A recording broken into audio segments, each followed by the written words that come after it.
Israeli প্রধানমন্ত্রী Benjamin Netanyahu গত বুধবার ২ এপ্রিল গাজার একটি অংশ দখলের ঘোষণা দেন। দক্ষিণাঞ্চলীয় গাজা উপত্যকার এই অংশকে তিনি মোরাক এক্সিস বলে অভিহিত করেন। যুক্তরাজ্য-ভিত্তিক সংবাদ মাধ্যম মিডল ইস্ট আই এ খবর জানিয়েছে।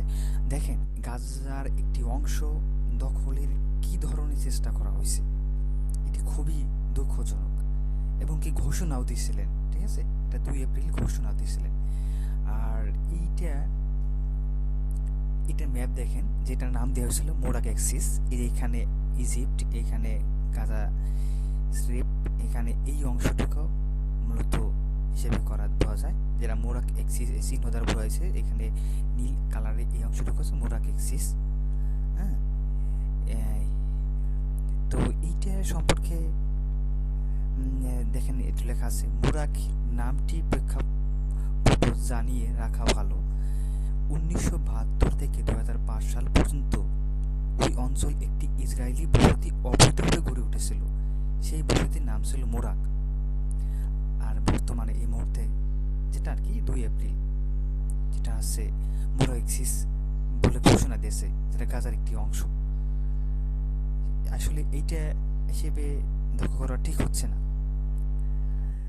এখানে দেখেন কি লেখা, ইসরায়েলি সম্প্রচার মাধ্যম চ্যানেল ১২ এ প্রতিবেদন বলা হয়েছে, গাজা থেকে ফিলিস্তিনিদের উৎখাতে মার্কিন প্রেসিডেন্ট ট্রাম্প এই প্রস্তাব দিয়েছেন। তার অংশ হিসেবেই খান ইউনিস ও রাফাহকে বিচ্ছিন্ন করতে চাচ্ছে সেনাবাহিনী। আমি ওটা নিশ্চিত করে বলতেছি না, কারণ এটা নিশ্চিত তথ্য না, ওটাই জানি না সংবাদ ঠিক প্রচার করছিলেন কিনা। যেভাবে ফিলিস্তিনের উপর অত্যাচার করা হয়েছিল, খুবই শিশুদের দিকে তাকালে মায়া লাগে। আর এই ঘোষণা দেওয়াতে কি ধরনের চেষ্টা করা হয়েছে।